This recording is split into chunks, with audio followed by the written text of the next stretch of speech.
Our lead read today explores the relationship between Bush and his vice president, Dick Cheney. It's called Days of Fire, Bush and Cheney in the White House. It was written by the New York Times chief White House correspondent, Peter Baker, who joins me here on the lead. Peter, it's good to have you back. Hey, congratulations on this wonderfully received book. It's getting great critical reviews. Tell me, there's been a lot of speculation, a lot of people talking about what drove Bush and Cheney apart. Right. What was it? Well, I think it begins with Iraq. Obviously, Iraq is the sine qua non of this administration. The war starts to go badly. There are no weapons there. And Bush begins looking at a second term. He's got to make a case to the American public. Cheney offers to drop off the ticket.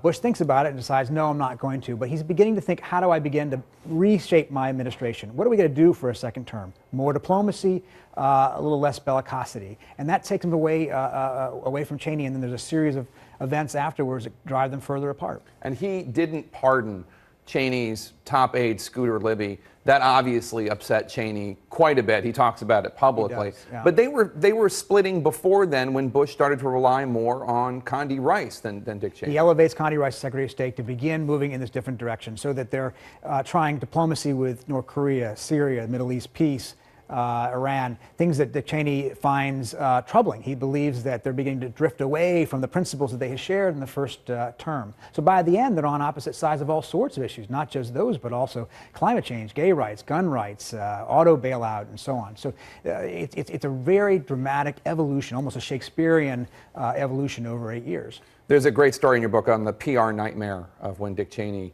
accidentally shot his friend in the face. And First Lady Laura Bush played a role in the story getting out? She did. She was overseas, ironically, in Italy at the time, and she hears through the Secret Service of what's going on, and she has her top aide call back to the White House, call to Scott McClellan and the others. What's going on? Have you guys gotten this out? The First Lady wants this out right now, because she understood what a PR disaster it could be, and that the only answer to that would be to be as transparent as possible. And they clamped down at first. They didn't take any questions. They hid it from the public for a while. They didn't announce it as quickly as they now believe they should have. And it came to the president himself was asked by his aides, look, you need to intervene with the vice president to get him to go on television to address this, to apologize, and that lanced the boil as soon as he did it. But it took 4 days. The book is it's right down the middle. It's not overly praiseworthy for President Bush. It's not overly critical. But one thing that's interesting is you do praise him for some leadership decisions that were difficult for him. We all know of leadership decisions that were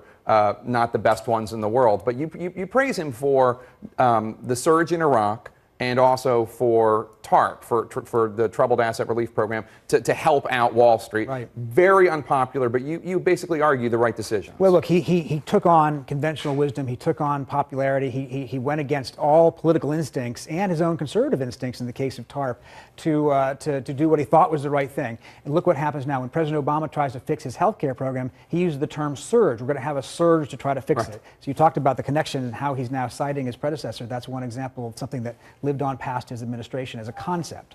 And when the book begins with an aide, President Bush comes back to Texas, and an aide says, you left office, incredibly unpopular, one of the most unpopular presidents in history, and he responds. He says, I was also the most popular president in history. And you kind of get at this sort of moment of kind of a wistfulness, what might have been. Iraq obviously took such a toll, and he had so many other things that he could have been known for.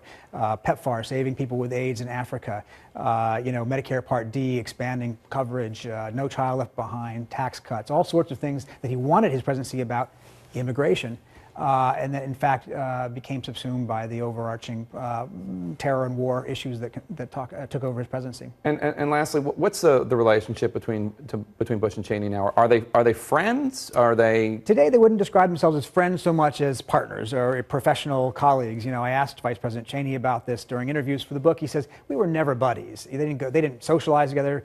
President Bush didn't have them up to Camp David for weekends. So they have a proper relationship, but it's somewhat distant. They don't talk very often today.